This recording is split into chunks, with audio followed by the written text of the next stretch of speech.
Al-Quran sebagai petunjuk dan pedoman hidup menuju manusia yang Qurani. Mari kita baca Al-Quran, kita pahami isinya, kita renungkan maksudnya, dan kita amalkan ajarannya. Allah Subhanahu wa Ta'ala berfirman dalam surah Al-Hujurat ayat 96 sebagai berikut. Walau anna ahlal qura amanu wattaqaw lafatahna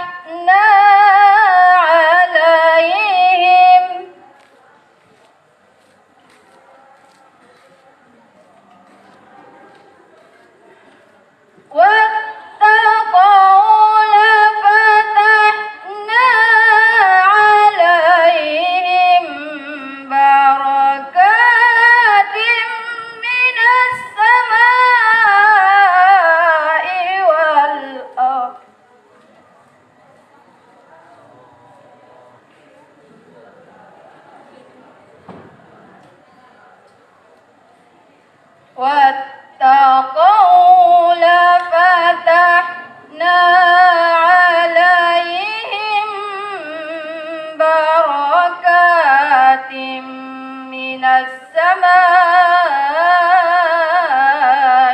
والأرض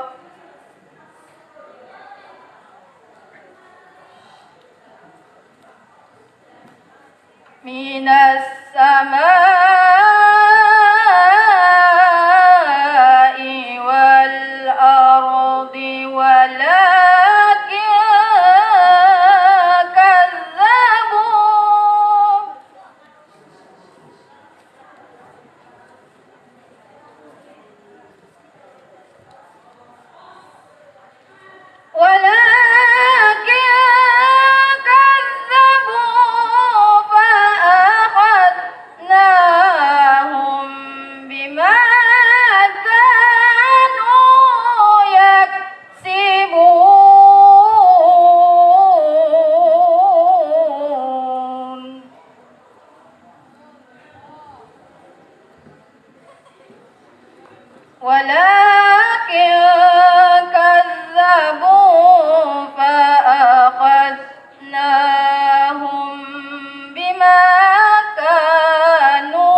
Jikalau sekiranya penduduk negeri-negeri beriman dan bertakwa, pastilah kami limpahkan kepada mereka berkah dari langit dan bumi.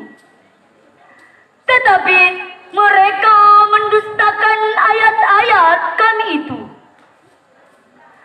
Maka kami siksa mereka disebabkan perbuatannya.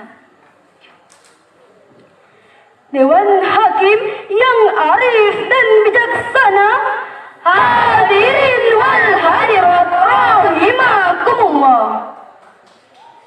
Dengan demikian, dari uraian ini dapat disimpulkan bahwa Al-Quran merupakan firman Allah Subhanahu wa Ta'ala yang berfungsi sebagai pelajaran, obat, petunjuk, dan rahmat dalam merancang bangun peradaban manusia untuk menggapai kebahagiaan baik di dunia, terlebih lagi di akhirat. Untuk itu, kewajiban saya, saudara, dan seluruh kita melaksanakan apa-apa yang telah digariskan oleh Al-Quran agar peradaban manusia dapat berjaya kembali, baik di masa sekarang maupun di masa yang akan datang. Amin, amin, ya Rabbal Alamin. Demikianlah yang dapat kami sampaikan. Mohon maaf atas segala kekurangan dan kesalahan. Unzur ma qala wa la tanzur man qala.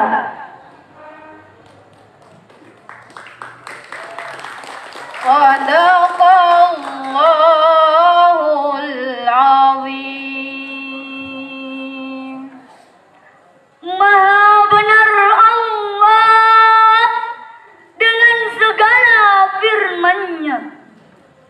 Wabillahi taufiq wad da'wati wal irsyad.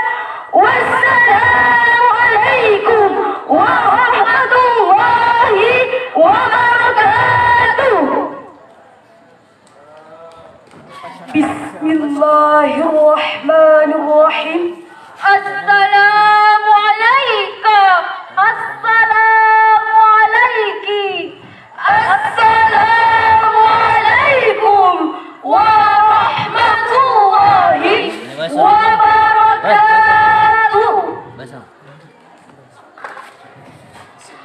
Dewan juri yang arif dan bijaksana, para peserta musabaqah syarhil Quran yang sama berbahagia, serta hadirin wal hadirat sebangsa dan setanah air yang kami cintai. Alhamdulillah, alhamdulillahi rabbil alamin. Wassalatu wassalamu ala ashrafil anbiya'i wal mursalin sayyidina Muhammadin wa ala alihi wa ashabihi ajmain, amma ba'd.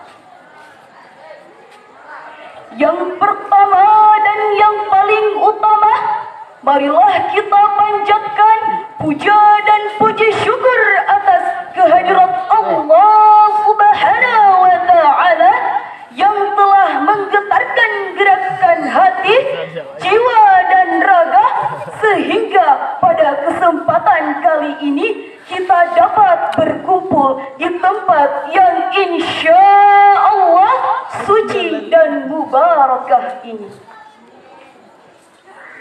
Salawat besertakan salam tak lupa pula kita kirimkan kepada Habibana wa Nabiyana Muhammad sallallahu alaihi wasallam, para keluarganya serta sahabatnya, tabi'in dan tabi'atnya, semoga sampai kepada kita selaku umatnya. Amin, amin, ya Rabbal Alamin. Dewan juri yang arif dan bijaksana, serta hadirin wal hadirat sebangsa dan setanah air yang kami cintai. Napoleon Hill dalam bukunya Megatrends 2000 mengatakan, abad ke-21 merupakan abad perkembangan umat beragama. Dapat kita lihat lembaga-lembaga pendidikan yang semakin makmur, masjid-masjid yang semakin menjamur, pengajian dan pengkajian tidak lagi sebatas forum dan podium, melainkan meraba pada media cetak dan elektronika.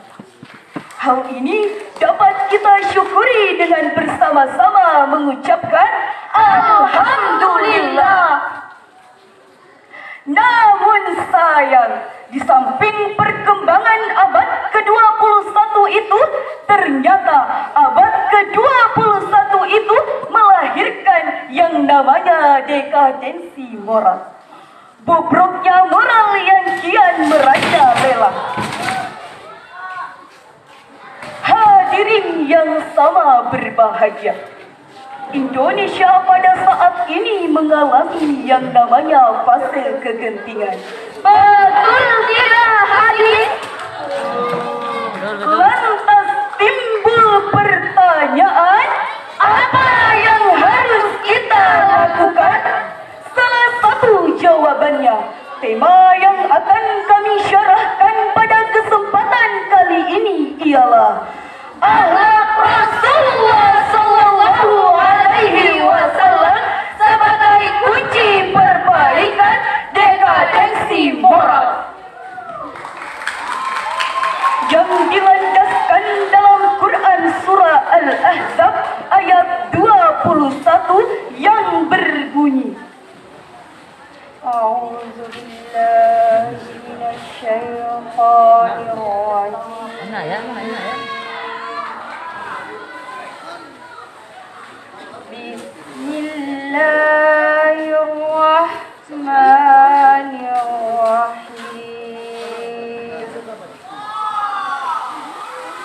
لقد كان لكم في رسول الله أسوة حسنة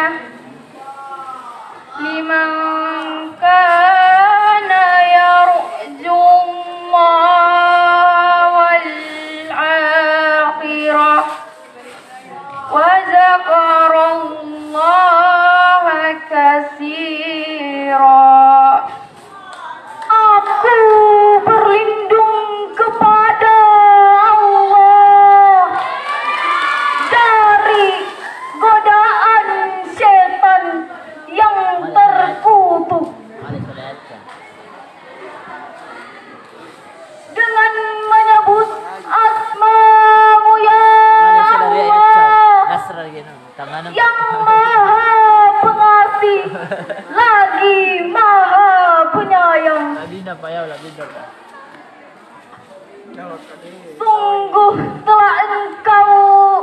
Sungguh telah ada pada diri Rasulullah itu suri tauladan yang baik bagimu, yaitu orang-orang yang mengharapkan rahmat Allah dan kedatangan hari akhir dan yang mengingat Allah.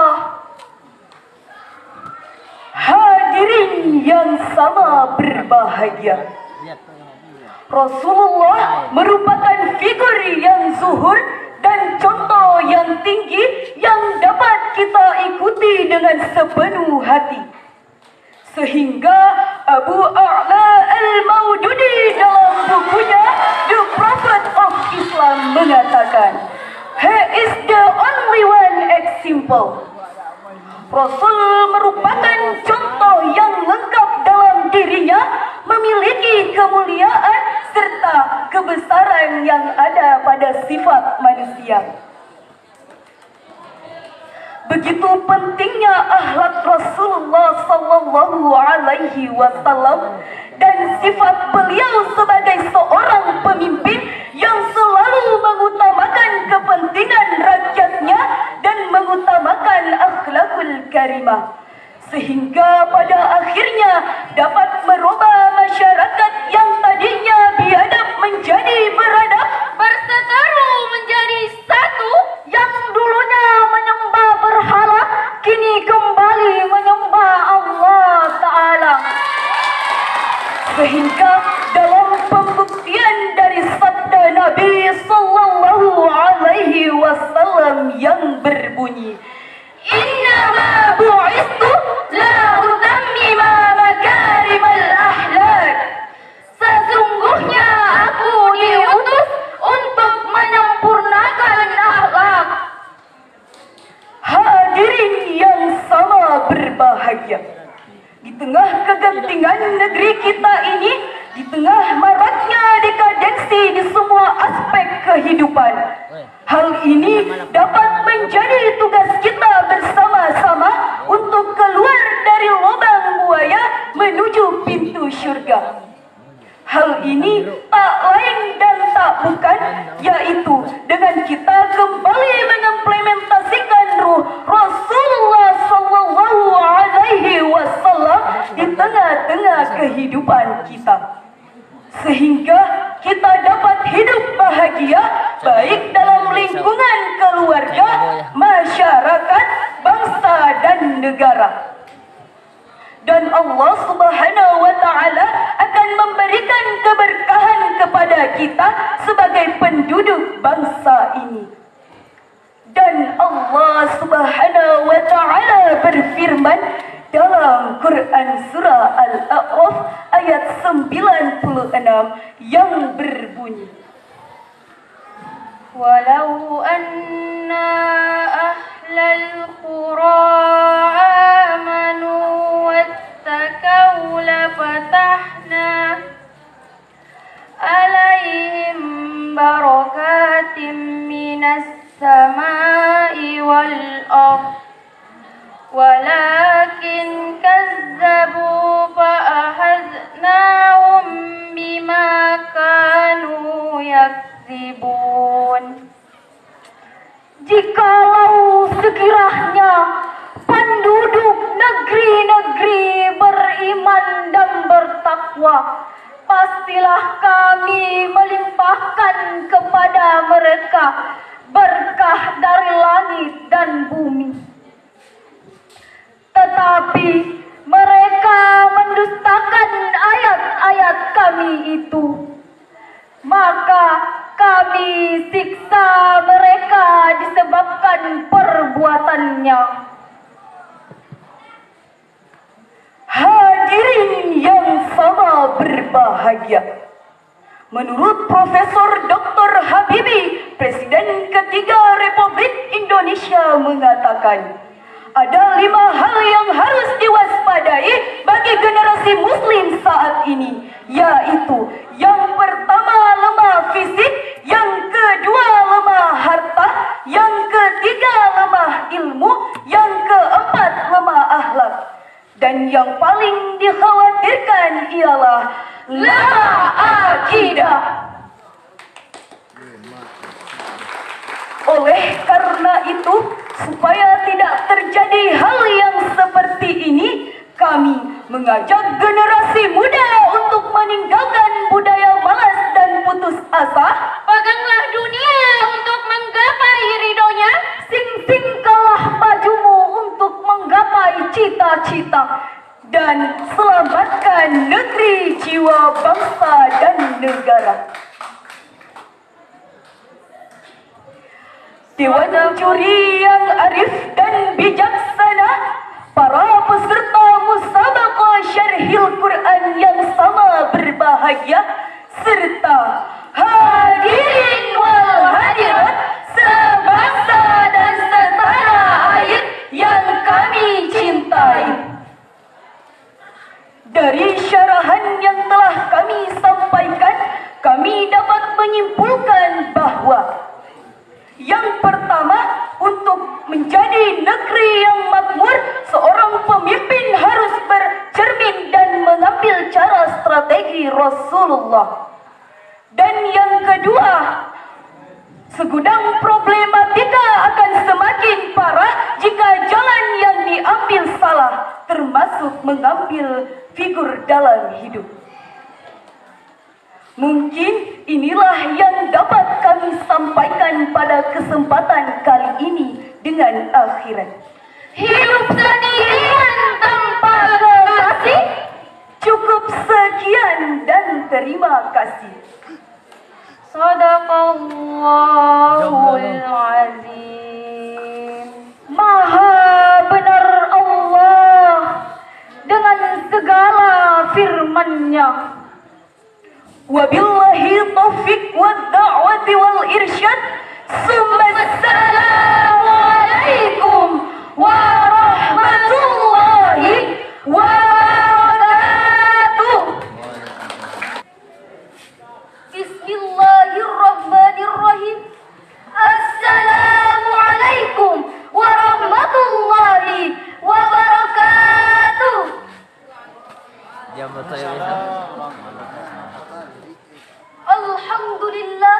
Alhamdulillahilladzi arsala rasulahu bil huda wa dinil haq liyudhhirahu 'alad dini kulli wa kafa billahi shahida.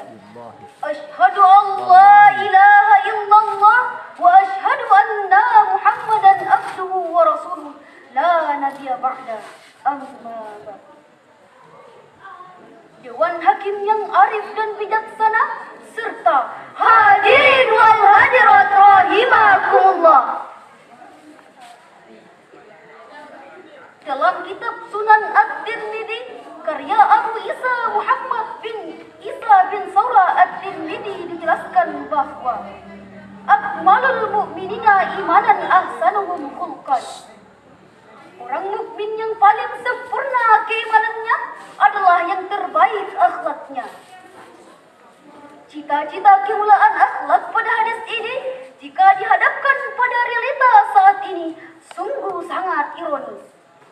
Bagaimana tidak, perkembangan kualitas moral generasi bangsa ini semakin lama kian terdegradasi.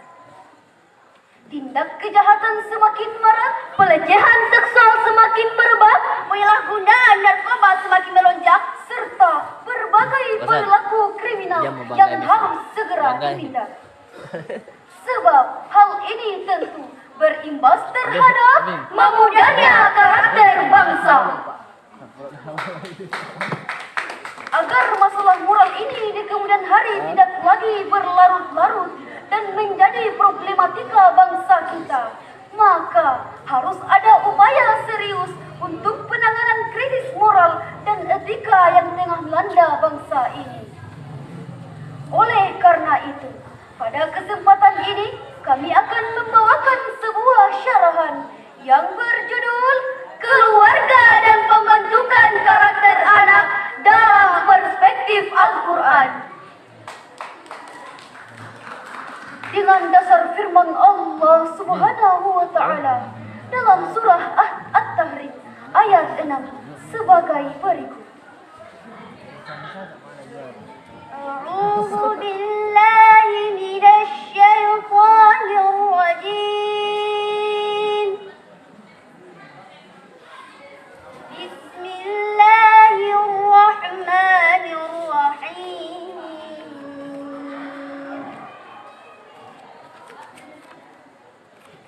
Ya ayyuhalladzina amanu qu anfusakum wa ahlikum naran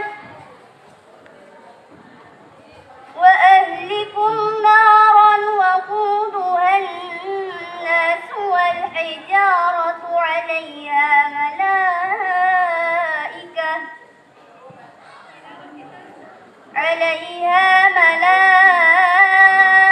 ملائكة غلاد شداد لا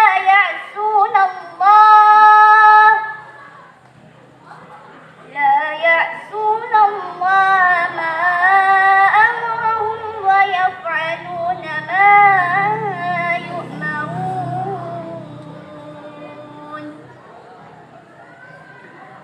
Aku berlindung kepada Allah dari godaan syaitan yang terkutuk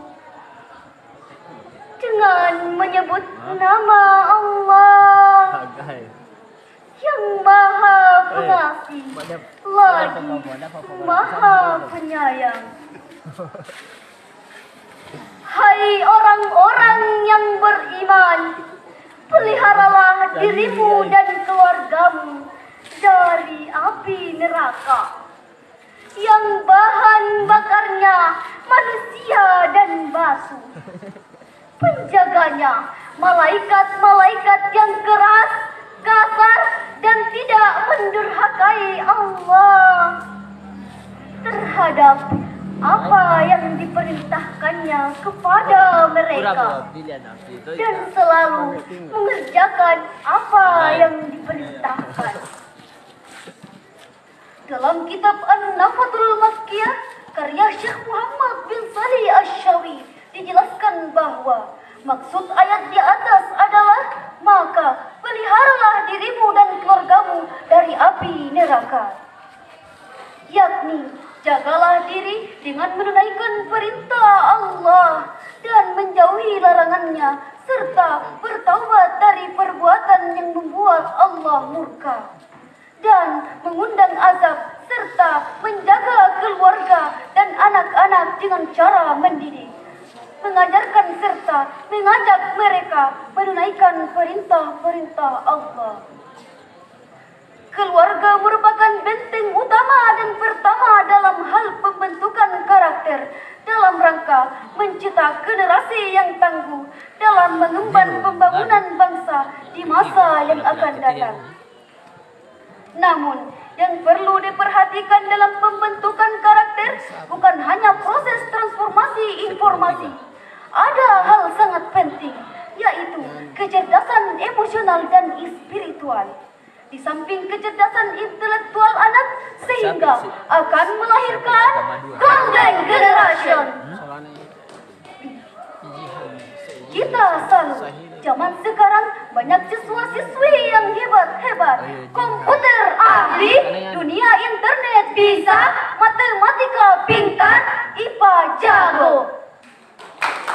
Namun, tidak sedikit pula anak yang otaknya berlian, pemikirannya cemerlang, tetapi akhlaknya mengecewakan. Anak soleh yang didambakan, tetapi karena keliru mendidik, maka yang muncul anak yang salah. Keluarga harus menjadi benteng utama, sebab Rasulullah Sallallahu Alaihi Wasallam bersabda, "Ma min mauludin illa yuladu 'alal fitrati, fa abawahu yuhawwidanihi wa yunassiranihi wa yumajjisanihi." Setiap anak lahir dalam keadaan fitrah, kedua orang tuanya memiliki andil dalam menjadikan anak beragama Yahudi, Nasrani, atau bahkan beragama Majusi. Dewan Hakim yang arif dan bijaksana, serta hadirin wal hadirat rahimakumullah. Salah satu contoh keluarga yang berhasil dalam mendidik anggota keluarganya adalah Luqman Hakim. Dalam Al-Quran dijelaskan bahwa Allah telah memberikan iktibar melalui Luqman Al-Hakim sebagai sosok seorang pendidik dalam memberikan pendidikan kepada anaknya. Sebagaimana firman Allah Subhanahu wa Ta'ala dalam Quran Surah Luqman ayat 13 sebagai berikut. وَإِذْ قَالَ لُقْمَانُ لِابْنِهِ وَهُوَ يَعِظُهُ يَا بُنَيَّ لَا تُشْرِكْ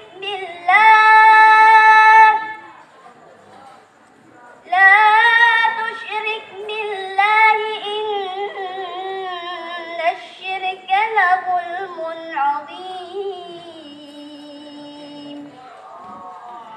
Dan ingatlah ketika Luqman berkata kepada anaknya di waktu ia memberi pelajaran kepadanya, "Hai anakku, janganlah kamu mempersekutukan Allah.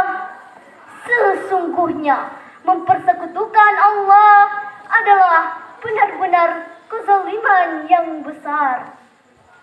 Dewan Hakim yang arif dan bijaksana, serta hadirin wal hadirat rahimakumullah. Dari ayat ini dipahami bahwa di antara kewajiban orang tua kepada anak-anaknya ialah memberi nasihat, pelajaran serta pendidikan sehingga anak-anak tersebut dapat menempuh jalan yang benar dan menjauhkan mereka dari kesesatan. Cara Luqman menyampaikan pesan itu wajib dicontoh oleh setiap orang tua sebagai langkah awal dalam pembentukan karakter anak bangsa yang bisa melanjutkan pembangunan di masa yang akan datang. Demikianlah syarahan yang kami dapat sampaikan sebagai kesimpulan. Pertama, pembentukan karakter anak harus diawali dari keluarga dengan memberikan bimbingan dan pendidikan seumur hidup. Utlubul ilma minal mahdi ilal lahdi. Tuntutlah ilmu dari buayan sampai ke liang lahat. Kedua, keluarga harus memperhatikan keseimbangan pendidikan intelektual dan pendidikan spiritual anak-anak. Sebagaimana Aristoteles, seorang filsuf asal Yunani, menyatakan, "Educating the mind without educating the heart is no education at all." Mendidik pikiran tanpa mendidik hati bukanlah pendidikan sama sekali. Ketiga, kejayaan suatu bangsa adalah tergantung dari karakter generasi bangsa itu sendiri. Bila karakter anak bangsa itu rusak, maka jatuhlah bangsa itu. Demikian syarahan yang dapat kami sampaikan. Lebih dan kurangnya mohon dimaafkan. Sadaqallahul azim. Maha benar Allah atas segala firman-Nya. Wabillahi taufiq wad da'wati wal irsyad. Wassalamu alaikum warahmatullahi wabarakatuh.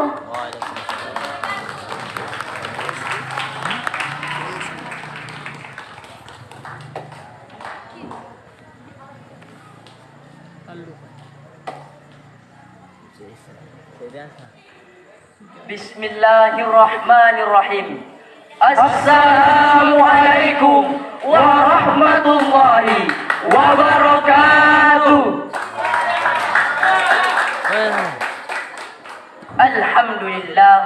Alhamdulillahi rabbil alamin wa bihi nasta'in ala umurid dunya waddin. Wassalatu wassalamu ala asyrafil anbiya'i wal mursalin sayyidina wa nabiyana wa habibana wa maulana Muhammad sallallahu alaihi wasallam. Amma ba'du. Dewan Hakim yang arif lagi bijaksana serta hadirin wal hadirat yang kami hormati.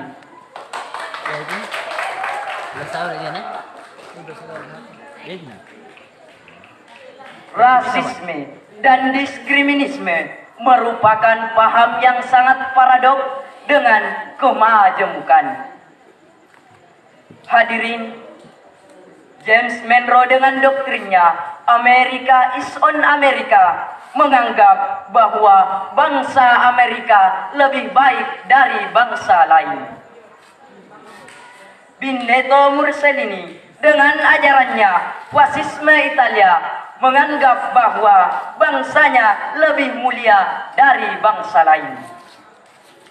Hirohito dengan fasisme Jepangnya mencetuskan bahwa bangsanya paling pantas memimpin dunia ini.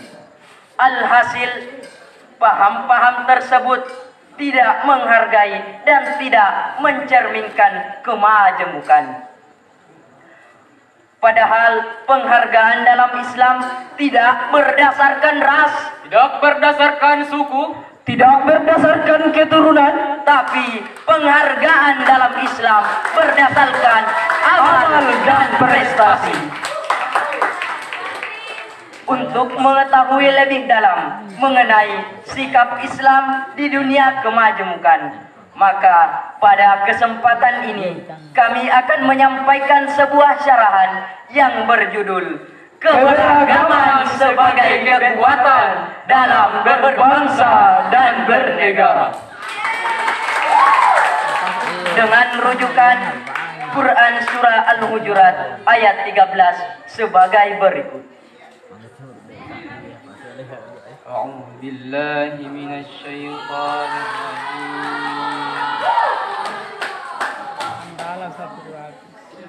Bismillahirrahmanirrahim.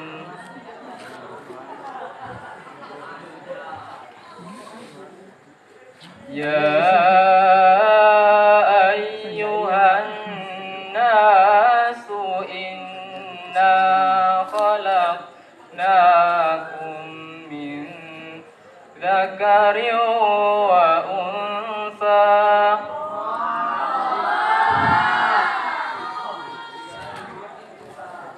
waja'alnakum syu'uban wa qabaila lita'arafu.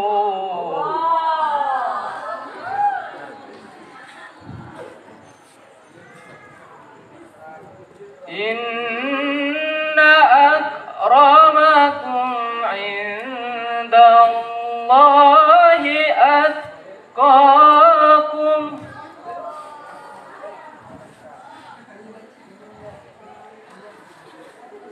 Innallaha alimun khabir.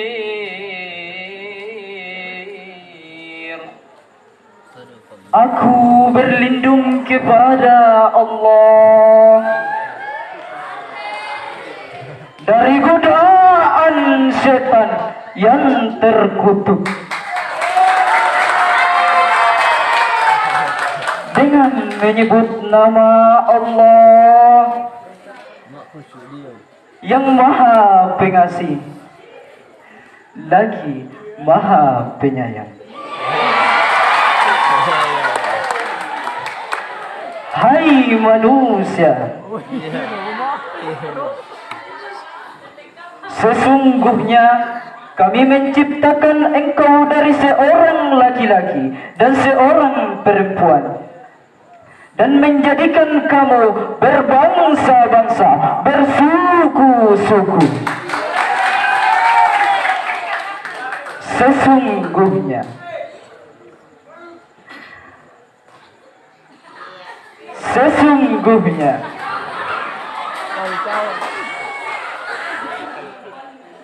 orang yang paling mulia di antara kamu di sisi Allah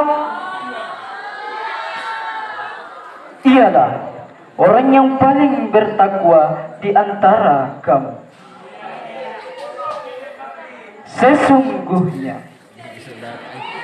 Allah Maha mengetahui lagi Maha mengenal. Dewan Hakim yang arif lagi bijaksana, serta hadirin wal hadirat yang kami hormati. Menurut Ibnu Asy-Syakir dalam kitab Subhanul bersumber dari Abu Bakar bin Abu Daud bahwa ayat ini berkenaan dengan keinginan Rasulullah sallallahu alaihi wasallam untuk menikahkan Abi Hindin kepada seorang putri dari kalangan Baidah. Bani Baidah dengan sinis berkata kepada Rasulullah, "Ya Rasulullah, pantaskah kami mengawinkan putri-putri kami kepada budak-budak kami?" Rasul tidak sempat menjawab hal itu. Jibril datang menyampaikan surah Al-Hujurat ayat 13 yang diawali dengan Ya ayyuhan nas. Menurut Imam Ali As-Sabuni dalam Safwatut Tafsir, beliau menjelaskan bahwa An-Nas merupakan seruan kepada seluruh manusia, bahwa manusia baik laki-laki maupun perempuan, walau bercorak suku, berbeda bangsa, semuanya memiliki harkat dan martabat yang berbeda. Semuanya memiliki harkat dan martabat yang sama di hadapan Allah Subhanahu wa Ta'ala. Fungsinya bukan untuk saling menutup diri, melecehkan, menghina, membangga-banggakan kelompok suku bangsa maupun daerah masing-masing. Sebab dengan tegas Rasulullah sallallahu alaihi wasallam bersabda, "Laisa minna man da'a ala asibatihi wa laisa minna man mata ala asibatihi." Bukan golongan kita orang yang membangga-banggakan kesukuan, dan bukan golongan kita orang yang mati karena membela, mempertahankan dan memperjuangkan kesukuan. Lita'arafu ay liyahsil bainakum at-ta'arifu wat-ta'alifu. Agar kamu saling mengenal, yakni saling berkomunikasi yang harmoni dan menebarkan cinta kasih serta kasih sayang yang tiada pandang sayang. Demikian ungkapan Imam Ali As-Sabuni dalam Safwatut Tafsir. Timbul pertanyaan, bagaimana sikap kita dalam menyikapi keberagaman dalam Indonesia ini sebagai suatu berkah? Jawabannya adalah sebagai umat yang mayoritas, marilah kita menjalin ukhuwah Islamiyah di negara kita ini. Meskipun kita berbeda suku, adat istiadat maupun organisasi dan partai yang berbeda. Tapi kalau satu akidah tidak boleh saling menghina, menfitnah, Mengadu domba, apalagi sampai menumpahkan darah. Dewan Hakim yang arif lagi bijaksana, serta hadirin wal hadirat yang kami hormati. Kalau upaya ini sudah kita lakukan, mudah-mudahan bangsa kita ini menjadi bangsa yang selalu menghargai akan adanya perbedaan. sehingga bangsa kita akan senantiasa mendapatkan keberkahan dalam menjalankan pembangunan di negeri kita ini. Sebagaimana yang Allah janjikan dalam surah Al-A'raf ayat 96 sebagai berikut. Walau anna ahlal qura amanu wattaqaw lafatahna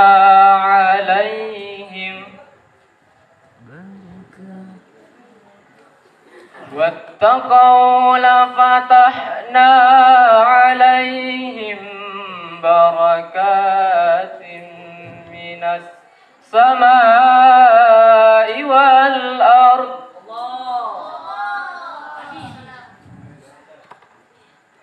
walakin kadzabu fa akhadnahum bima kanu yaksibun.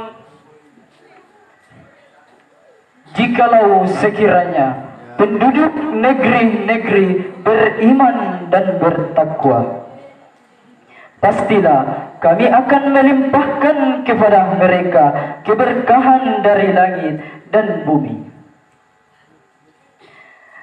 Tetapi mereka mendustakan ayat-ayat kami itu, maka kami balas dengan siksaan disebabkan perbuatan. Dewan Hakim yang arif lagi bijaksana serta hadirin wal hadirat yang kami hormati. Dr. Muhammad Sulaiman Al-Asqori dalam Subdatut Tafsir min Fathil Qadir menjelaskan bahwa jikalau umat manusia beriman dan bertakwa, lafahtahna alaihim barakatim minas samai wal ard, ay lawasa'na alaihim khairun min kulli janibin. Pasti Allah lapangkan bagi mereka keberkahan dari langit, dan Allah lapangkan bagi mereka keberkahan dari bumi. Syaratnya adalah beriman dan bertakwa. Dewan Hakim yang arif lagi bijaksana serta hadirin wal hadirat yang kami hormati. Sebagai penutup dari syarahan ini dapat disimpulkan bahwa persatuan dan kesatuan merupakan syarat yang paling utama untuk membangun bangsa.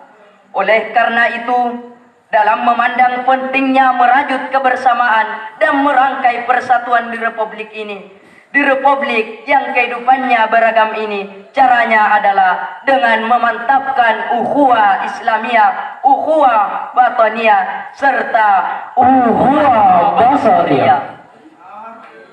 Bila ketiga upaya ini kita lakukan, kami yakin persatuan bangsa kita akan terbina, keutuhan NKRI akan lestari, dan Indonesia akan jaya dengan keberagamannya. Sehingga dapat membentuk negara yang baldatun thayyibatun wa rabbul ghafur. Amin ya rabbal alamin. Demikianlah syarahan Quran yang dapat kami sampaikan. Semoga bermanfaat. Kurang lebihnya mohon dimaafkan. Sadaqallahul azim. Maha suci Allah dengan segala firman-Nya. Wabillahi taufiq wal da'wati wal irsyad. Assalamualaikum warahmatullahi wabarakatuh.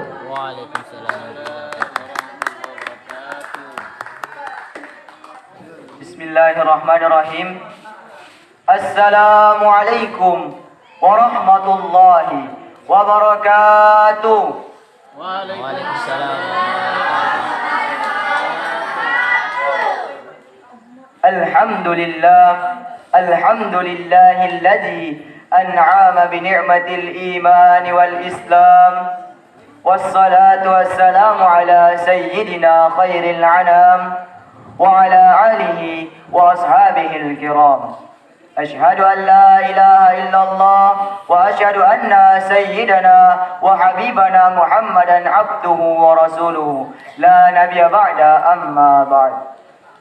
Dewan Hakim yang arif dan bijaksana serta hadirin wal hadirat rahimakumullah. Rasis dan diskriminisme merupakan perilaku yang sangat paradoks terhadap kemajemukan. Di Amerika Serikat, sejumlah kasus rasialisme oleh warga kulit putih yang dilakukan oleh warga kulit hitam.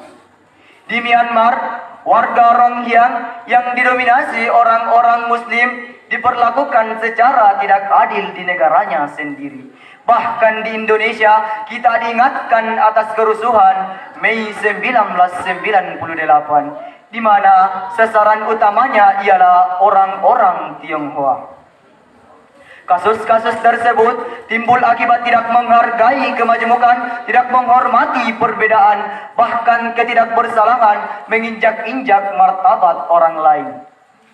Padahal penghargaan dalam Islam tidak berdasarkan ras, tidak berdasarkan suku, tidak berdasarkan keturunan, namun penghargaan dalam Islam berdasarkan amal dan prestasi.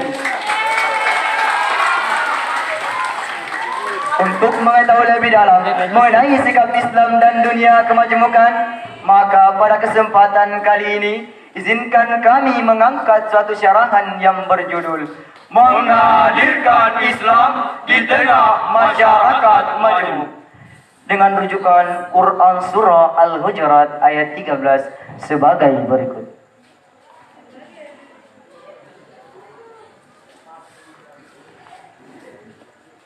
أعوذ بالله من الشيطان الرجيم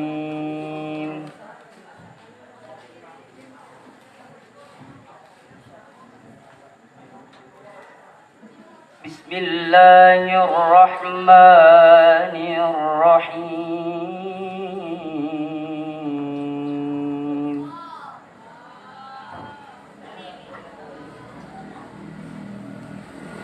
يا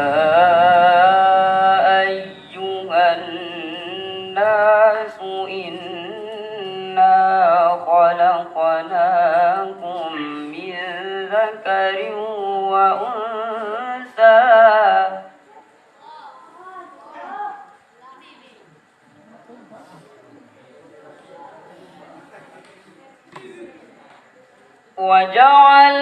وجعلناكم شعوبا وقبائل لتعارفوا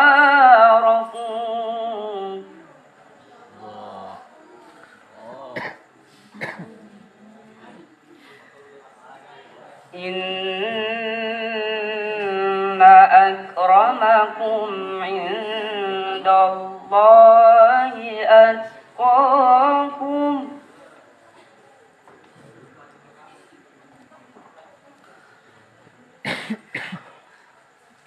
إن الله عليم خبير.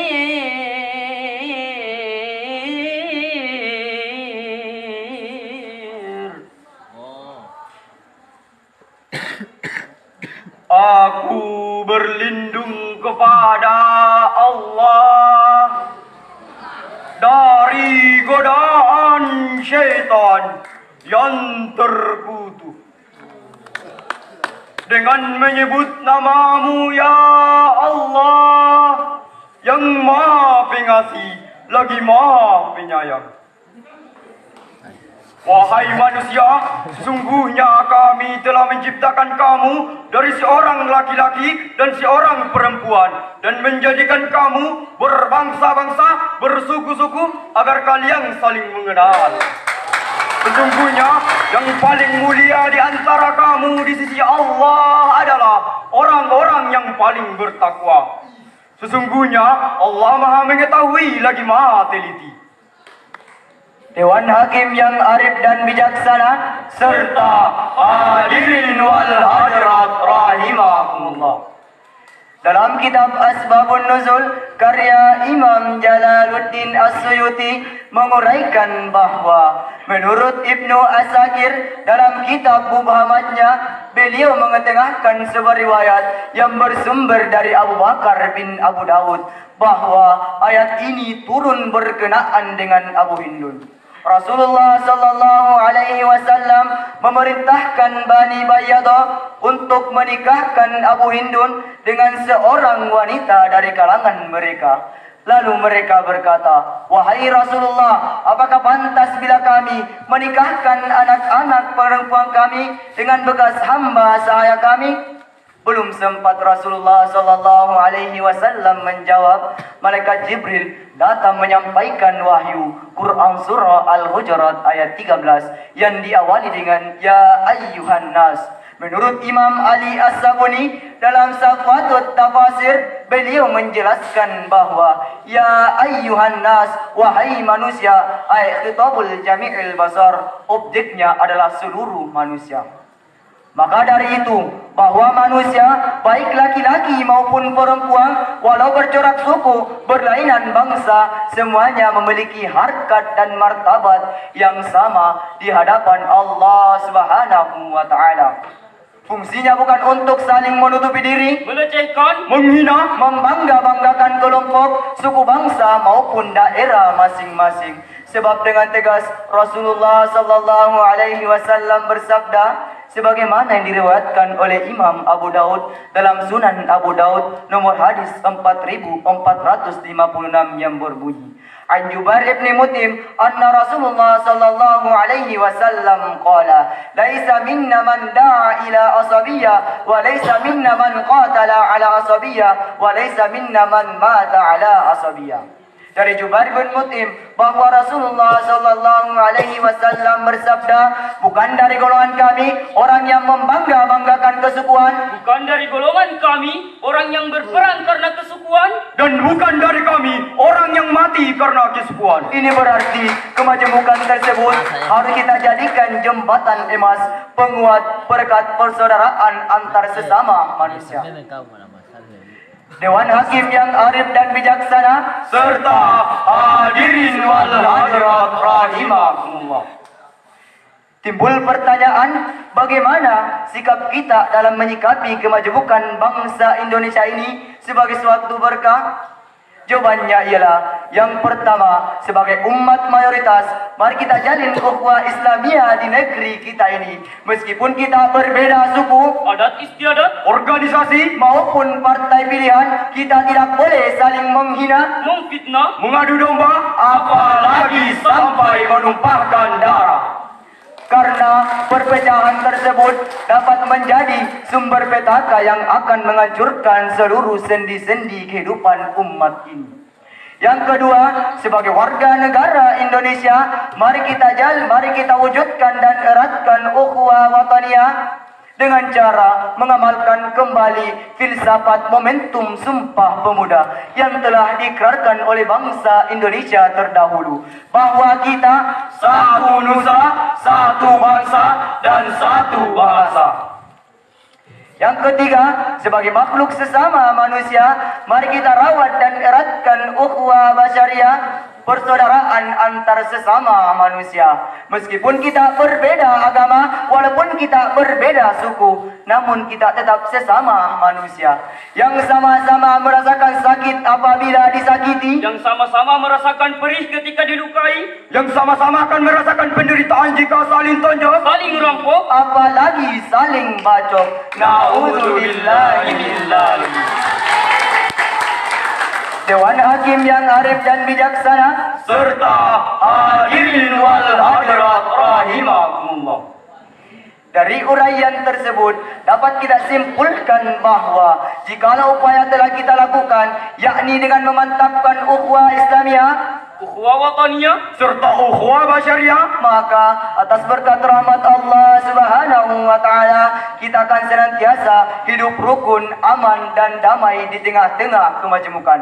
Persatuan bangsa kita akan terbina, keutuhan NKRI akan lestari, dan Indonesia akan jaya dengan keragamannya, sehingga dapat membentuk baldatun thayyibatun wa rabbul ghafur. Amin ya rabbal alamin. Demikianlah sarahan yang dapat kami sampaikan, mudah-mudahan bermanfaat bagi kita semua. Akhirul kalam, Sadaqallahul azim.